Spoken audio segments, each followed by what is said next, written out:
Hello everyone, welcome back to Mediland India YouTube channel. आज का हमारा टॉपिक है ओमिप्राजोल कैप्सूल, जिसे हम खाली पेट वाला कैप्सूल भी बोलते हैं। क्या आप जानते हैं ये काम कैसे करता है और इसके अदर यूजेस क्या हैं? डिटेल में समझेंगे ओमिप्राजोल कैप्सूल है क्या, हमारी बॉडी में एसिड बनता कैसे है और ओमिप्राजोल कैप्सूल कैसे हमारी बॉडी में वर्क करता है।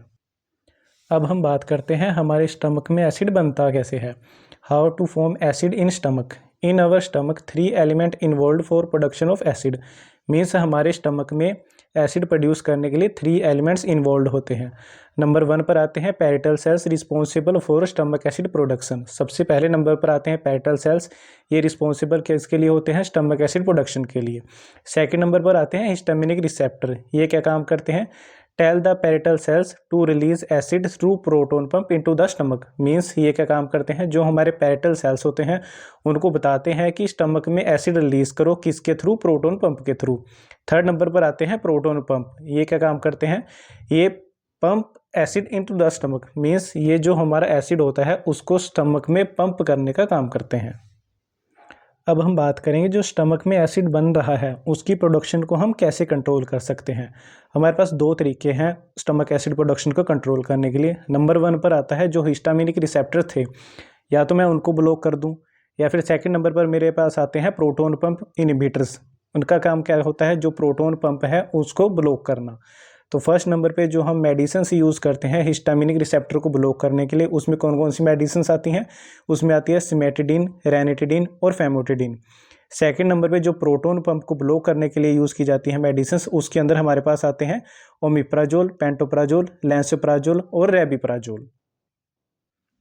अब हम बात करेंगे ओमिप्राजोल कैप्सूल के यूज़ क्या हैं।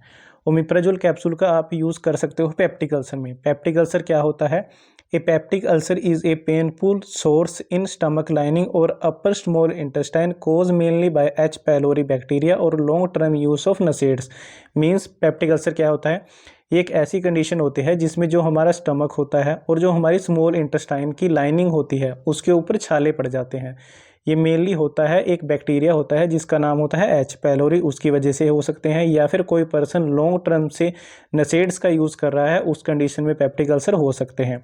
आप पेप्टिक अल्सर को ट्रीट करने के लिए दोनों मेडिसिन यूज़ कर सकते हो। आप प्रोटोन पंप इनहिबिटर भी यूज़ कर सकते हो और H2 रिसेप्टर ब्लॉकर भी यूज़ कर सकते हो, बट दोनों में थोड़ा थोड़ा डिफरेंस रहता है।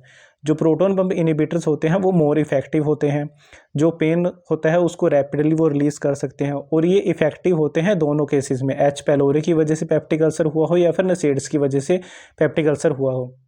दूसरी अगर मैं बात करता हूँ H2 रिसेप्टर ब्लॉकर्स की, ये लेस इफेक्टिव होते हैं और ये पेन को स्लोली रिड्यूस करते हैं, और ये ओनली जो पेप्टिक अल्सर नसेड्स की वजह से होता है उसी को ट्रीट करने में ज़्यादा हेल्पफुल रहते हैं।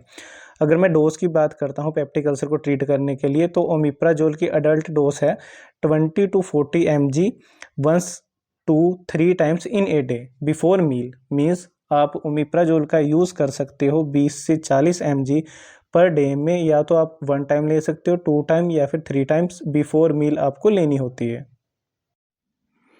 ओमिप्राजोल का अदर यूज़ हम कर सकते हैं जीआरडी में। GRD means gastro oesophageal reflex disease. ये क्या होता है? It is a condition where stomach acid frequently flow back into a oesophagus cause symptoms like heartburn, chest pain and difficult to swelling. Means ये एक ऐसी condition है जिसमें हमारा स्टमक क्या होता है, वो बार बार जो स्टमक एसिड होता है वो ईसोफेगस में बैक आना शुरू हो जाता है, जिसकी वजह से क्या होता है, पर्सन को चेस्ट पेन या फिर हार्टबर्न या फिर डिफ़िकल्ट टू स्वेलिंग होती रहती है। इस केस में भी आप दोनों मेडिसिन यूज़ कर सकते हो, प्रोटोन पंप इनहिबिटर भी यूज़ कर सकते हो और H2 रिसेप्टर ब्लॉकर भी यूज़ कर सकते हो। दोनों में डिफरेंस क्या रहता है? जो प्रोटोन पंप इनहिबिटर्स होते हैं जब जीआरडी मेजर स्टेज में होती है उसको ट्रीट करने के लिए की जाती है, और जो प्रोटोन पंप इनहिबिटर्स होते हैं जब जीआरडी की माइल्ड स्टेज होती है उसको ट्रीट करने के लिए यूज़ किए जाते हैं। Proton pump inhibitor most effectively to heal the oesophageal erosion. Means जो प्रोटोन पंप इनहिबिटर्स होते हैं जो हमारी ईसोफेगस की इरोजन हो रही है उसको मोस्ट इफेक्टिवली ट्रीट करने में हेल्पफुल है। और जो H2 रिसेप्टर ब्लॉकर्स होते हैं ये क्या करते हैं? Give symptomatically relief and healing of oesophageal erosion. Means ये ओनली जो इरोजन हो रहा है ईसोफेगस का उसको सिम्टोमेटिकली रिलीफ करने का काम करते हैं। अगर मैं डोज की बात करूं तो अडल्ट डोज है 20 mg once in a day before a meal. Means आप अडल्ट डोज ले सकते हो 20 mg मील से पहले कितने दिन में लेनी होती है, दिन में वंस इन ए डे इसको लेना होता है। ओमिप्राजोल का थर्ड यूज़ हम कर सकते हैं जोलिंजर एलिसन सिंड्रोम। ये क्या होता है? It is a rare digestive disorder that result in too much गैसिड acidic this extra acid can cause peptic ulcer in your intestine. Means ये एक ऐसी कंडीशन होती है जिसमें जो हमारा गैस्ट्रिक होता है वो बहुत ज़्यादा एक्सेस अमाउंट में प्रोडक्शन होना शुरू हो जाती है, जिसकी वजह से क्या हो सकता है, जो हमारी पेप्टिक अल्सर होता है इंटेस्टाइन का वो कोज हो सकता है इस वजह से। इसको भी ट्रीट करने के लिए आप दोनों मेडिसिन यूज़ कर सकते हो। आप प्रोटीन पंप इनिबिटर भी यूज़ कर सकते हो, आप H2 रिसेप्टर ब्लॉकर भी यूज़ कर सकते हैं।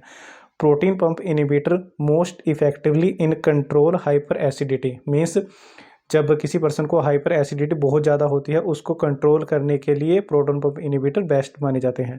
सेकेंड नंबर की अगर मैं बात करूँ H2 रिसेप्टर ब्लॉकर की, higher dose required to treat hyper acidity. Means hyper acidity को ट्रीट करने के लिए हमें H2 रिसेप्टर की हाई डोज की रिक्वायरमेंट होती है।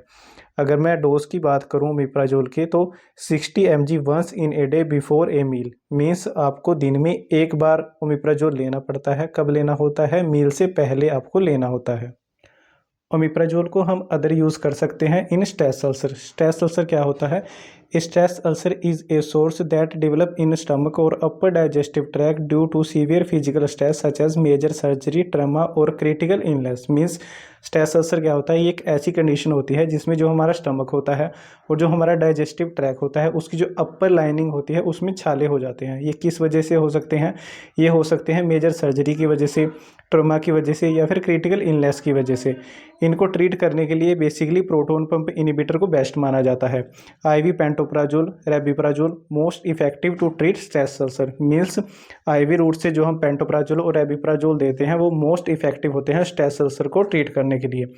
अगर मैं डोज की बात करूं, अडल्ट डोज है 20 mg once in a day before a meal. Means 20 mg आपको देना होता है, खाना खाने से पहले देना होता है और दिन में एक बार ही इसको देना होता है। अब हम बात करते हैं साइड इफ़ेक्ट की। ओमिप्राजोल के क्या क्या साइड इफ़ेक्ट हो सकते हैं? ओमिप्राजोल की वजह से नोजिया हो सकता है, लूज स्टूल हो सकता है, हेडेक हो सकता है, एब्डोमिनल पेन हो सकता है, मसल्स और जॉइंट में पेन हो सकता है, डिजीनेस हो सकती है, ड्राउजीनेस हो सकती है या फिर हेपेटिक डिस्कम्फर्ट हो सकता है। ये कुछ साइड इफ़ेक्ट्स थे ओमिप्राजोल कैप्सूल के। तो ये था हमारा आज का टॉपिक ओमिप्राजोल टैबलेट। वीडियो अच्छी लगी हो तो वीडियो को लाइक करें, चैनल पर अगर नए हो तो चैनल को सब्सक्राइब करें। Thank you for watching this video.